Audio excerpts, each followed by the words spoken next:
Hey there, I'm Sarah McLaughlin. Thanks for joining me on the Chaos to Calm podcast, a podcast designed for women over 40 who think that changing hormones might be messing with their mood, metabolism, and energy, and want to change that in a healthy, sustainable, and permanent way. Each episode will explore topics related to health and wellness for women in their 40s, like what the heck is happening to your hormones, what to do about it with nutrition, lifestyle, and stress management, and inspiring conversations with guests sharing their insights and tips on how to live your best life in your 40s and beyond. So if you're feeling like you're in the midst of a hormonal storm and don't want perimenopause to be horrific, then join me on Chaos to Calm as I share with you how to make it to menopause without it wrecking your relationships and life.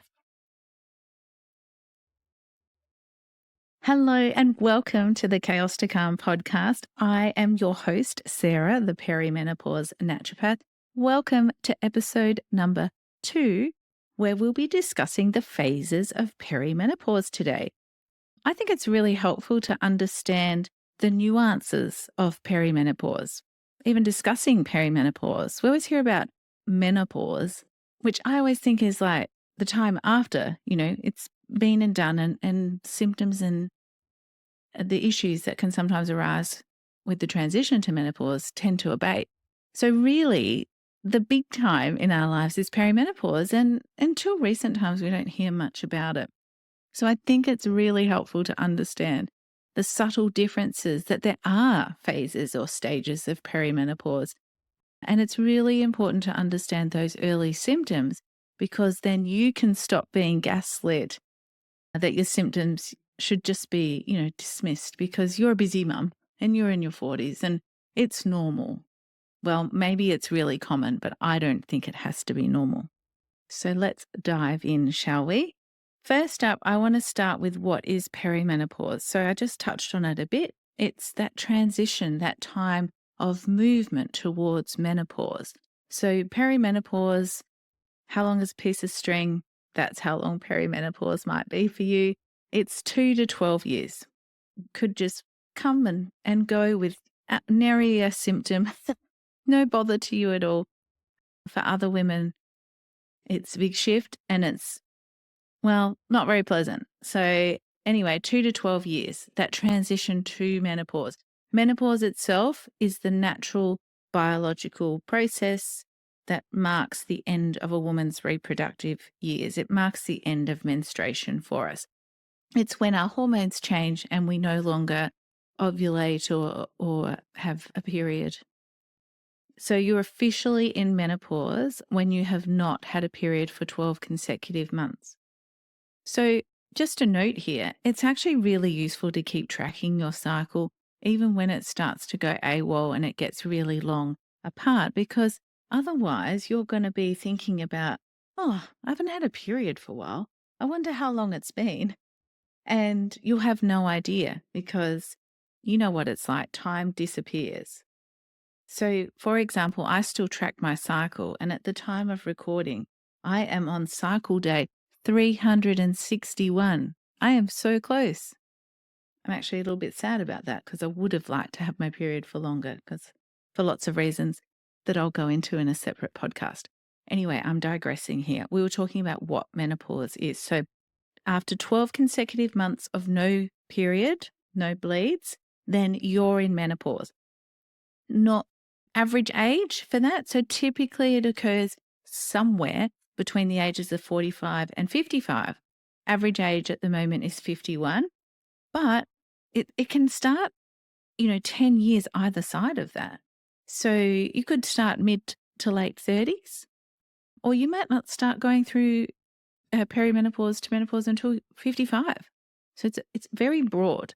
And there's a lot of commonalities in perimenopause and menopause and what women experience. But also, I hope that you're understanding that it's quite unique to you. And of course, like I said in the last episode, perimenopause and your experience of it is not just like what's happening now. It's the sum of all the things that have happened or, been part of your health history and your body and, those fluctuations that come in your hormones in perimenopause really do shine a light on those things that might have been out of balance or dysfunctional beforehand. So, yeah, it's wide, it's varied, it's unique to you. It doesn't mean that you can't do anything about that, but it does mean, I think, that you really need a personalized approach that takes into account you, your health history, your genetics, your nutrient levels, what's going on in your biochemistry. So, as I said, during menopause, the ovaries stop producing eggs and the production of hormones like estrogen and progesterone declines. Well, really, actually, I should say during perimenopause, that's when that starts to happen. And that's what can contribute or be behind the variety of physical and emotional changes. Perimenopause teaches us how many of the cells and tissues and organs in our body really love estrogen and progesterone. We learn that the hard way sometimes. So during perimenopause, hormonal changes, yeah, they contribute to there's such a wide variety of symptoms and systems in your body. I'm not going to name them all today because there's a lot and they will be a unique blend to you. But the main ones that we know about are irregular periods, hot flushes, sweats, mood changes. There's a lot of less known about, but really common symptoms like migraines, increased PMS, actually shorter cycles, heavier cycles, just some of them. And I notice in my clients a lot of gut and digestive issues as well. Again, the muscles around your intestines are not exempt from feeling the loss of estrogen over time. So while it can be challenging, there is a lot going on. Not that it can be, there is a lot going on in your body. But there's lots of ways that we can help support and nourish our body to reduce these symptoms, improve your overall well-being. And like I was saying last episode on my perimenopause journey, that it's a really wonderful time to be thinking about your health and doing and taking some action for your health. It doesn't always have to be a big grand gesture, just small and simple changes, which we'll cover in upcoming episodes. I love food as medicine. I'd also have a lot of blogs on my website. So do go check them out if you have a particular symptom or issue that's bothering you and you don't want to wait until I cover that in a podcast episode, then go check it out because I've got lots of resources there. I just really want you to know, and I say it a lot, but it's, I want to shout it from the rooftops. Common symptoms don't have to equal your normal. They don't have to be dismissed as, oh, that, you're in perimenopause, so that's just it. Grit your teeth and bear it. There is nothing you can do about it. Well, we're not having any of that. So let's talk about the phases of perimenopause. We have got very early perimenopause. This is where, you might be in your late 30s, early 40s, and you're starting to think, oh, I'm too young for moving into menopause. Well, maybe yes, but also probably not for perimenopause because it can go for up to 10 years. So some of the first things that you might notice in this phase is not like necessarily the hallmarks in terms of hot flushes and sweats, but more likely increased PMS. Maybe before it was like a day or two, you got a bit hyper emotional or agitated before your period. Now it's a full week and it might be really full on, raging 1 minute, sobbing in the corner the next. So increased PMS, heavier cycles, shorter cycles, migraines. That's one I really see a lot is migraines. Maybe you got them in puberty. Now they're coming back again in your second puberty. So yeah, I wonder if any of those sound familiar to you. One thing to know is with estrogen, it's not a steady decline in perimenopause. Doesn't go down without a fight. It's going higher than high and then also sinking lower than low. So this really variable roller coaster of estrogen really contributes to these symptoms that you may be feeling. And sleep might change there as well. You might get really sore breasts. That's actually a really common one that people mention to me that they get. So that's very early perimenopause. really it's just you're still having a regular cycle. Maybe it's getting a little shorter by like a day or two, perhaps more, and you're starting to notice an increase in your PMS and your sleep. So, next, early perimenopause. Your periods might start to become a bit more irregular, maybe shorter sometimes and a bit longer. Other times, maybe they'll alternate between the two.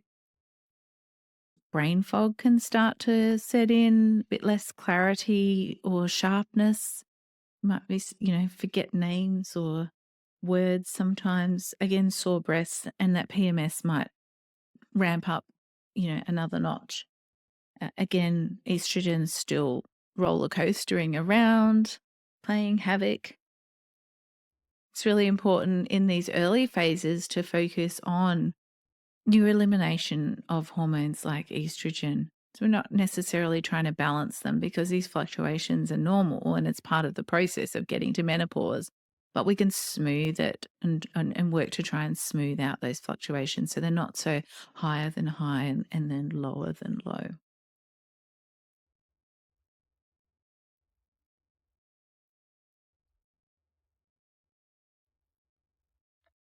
So, this break is your friendly reminder that you can find the show notes and much more at www.chaos2calmpodcast.com.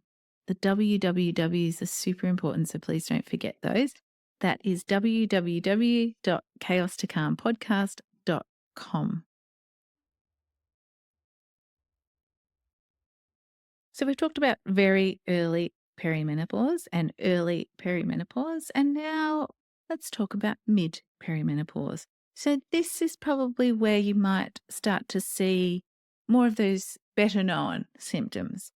Your periods are going to start becoming less frequent and really unpredictable. So you might get a couple of short ones or a short one and then, like a 21-day cycle and then 36, 45, something like that, then a couple of short, long. Yeah, it's really hard to predict. Again, I can't emphasize enough how good a tracker is for you. And it doesn't need to be fancy. You can use paper diary, your calendar in your phone, or there's lots of tracking apps. Just, do be aware that they're getting your health information with that. So be mindful of who you decide to give that to. But it is super important. Tracking your cycle, if you've got daughters, you really encourage them to do that right from the get-go because it gives you so much data and information when you track your symptoms, your bleed, what color, all those sorts of things. I like to teach my clients how to read this vital sign that your period is so that you can understand where your body's at and what's going on there. And it gives you a report card every month or every time you have a period about the state of your health internally. So keep on tracking, women. So yeah, mid-perimenopause, periods becoming less frequent and a bit unpredictable there. You might get long gaps and short gaps and all the rest of it. Maybe you might start getting more of those symptoms like hot flushes and sweats. And this is where you can also start developing that immune dysfunction or wiggity whack, as my technical term is. Like I experienced there, if you're an allergic type of person, maybe you've had asthma, eczema in your history in your childhood, you might find yourself getting worse hay fever. Maybe you've got more food intolerances or sensitivities or allergies developing there as well. Perhaps some gut issues, constipation or diarrhea, or you're now becoming that person who needs to know where the toilets are when you're out and about eating. So in mid-perimenopause, your progesterone is declining. I don't have time here today to talk through progesterone, but I feel like it's part of a, starting out an educational bit here. Maybe I need to have a podcast episode on estrogen and progesterone, our main sex hormones there. So that does steadily decline over perimenopause, whereas estrogen, as I said, is a roller coaster. It doesn't go down without a fight. But by this stage of mid-perimenopause, it is starting to decline a bit. So even though it's fluctuating up and down, it's not as high and it's perhaps not as low as it was before. So you might also find that you're getting changes in the quality or the duration of your bleed. Maybe you might have some heavier ones and some lighter ones, and you might notice more clotting or as you go as well, maybe some quite big clots. So yeah, frequent and unpredictable in mid-perimenopause. And then we come on to late perimenopause. So this is where, like me, you've got the countdown going, or you see like your most recent cycle, maybe it's 200 or 250 days or something like that. Maybe you'll get a period then or have a bleed, reset the counter and start again. So that's where you might only be having 1 or 2 periods per year. Mid perimenopause, you might be having, say, quarterly bleeds or thereabouts. And that early perimenopause, you're probably still having at least 8 or perhaps more, depending on how short some of your cycles are.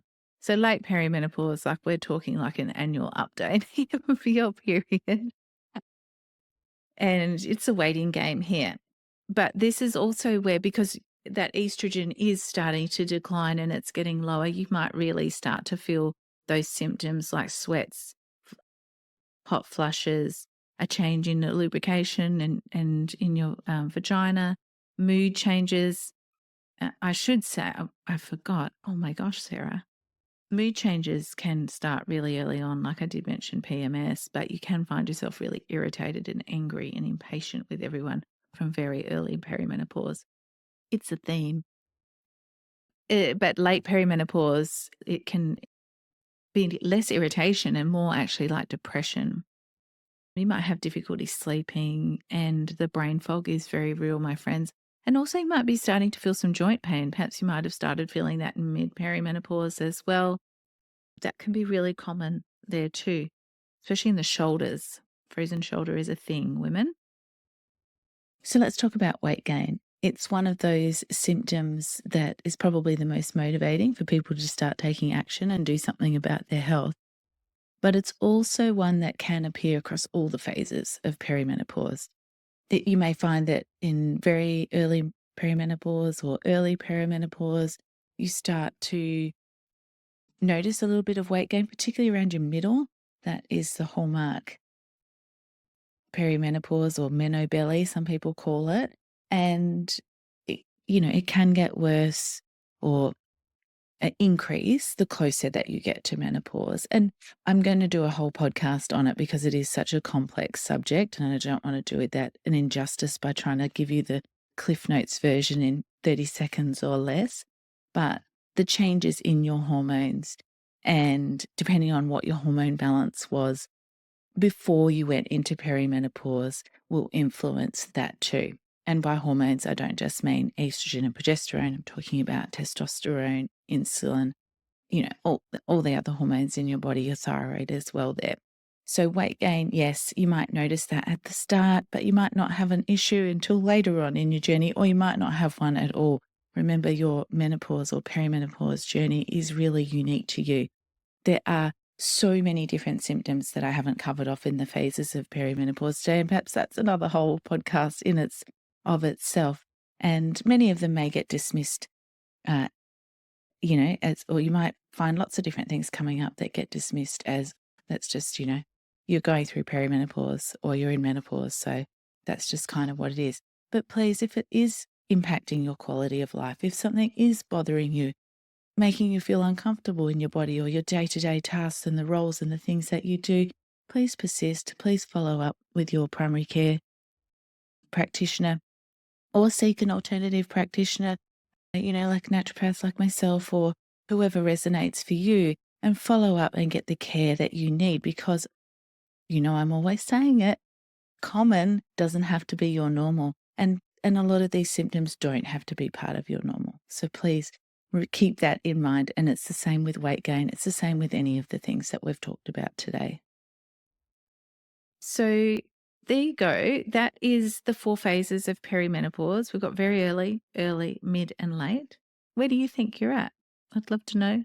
Leave a comment or let me know on socials there as well. Has this been helpful for you? And has it helped you to understand what's going on in your body I would really love to know if you think that this has been helpful or what you would like to know more about as well. Please let me know, because this podcast is for you, of course, and to help you have a smooth transition through to menopause. Because while perimenopause can be a really challenging time for many women, it's important to remember that you don't have to suffer through it. These things are really common. Common does not equal normal. So while the symptoms are common, they don't have to be your normal. Please know that. By understanding these different phases, the hormonal changes that come with each, and what we can do to help smooth those fluctuations, which we will talk about in coming episodes as well, you can really begin to take those proactive steps and manage your symptoms, or read them, or interpret them, and get that feedback from your body of what it needs from you to improve your overall well-being, and of course influence how you age and how you move into your next phase of life. As I said earlier, your experience of perimenopause will be unique. So please remember that if you don't fit neatly into a phase, that's okay. That's of course fine. Like, that's your experience, and what comes up for you is a unique blend made up of you, your genes, what's gone on in your health history, what has come before. So please, if you're experiencing perimenopause symptoms, don't hesitate to reach out for support, and remember that you certainly don't need to just grit your teeth and bear it. There's so much that it can be done with food as medicine, lifestyle support, and self-care. So remember, you can find the show notes and much more at www.chaostocalmpodcast.com. Make sure you head on over there and send me a message with your feedback and any topic suggestions. I'd love to hear from you. Until our next podcast episode, I'm Sarah, the perimenopause naturopath, reminding you that it is possible to master the chaos of changing hormones, mood, metabolism, and energy, and make it to menopause without it wrecking your life and your relationships.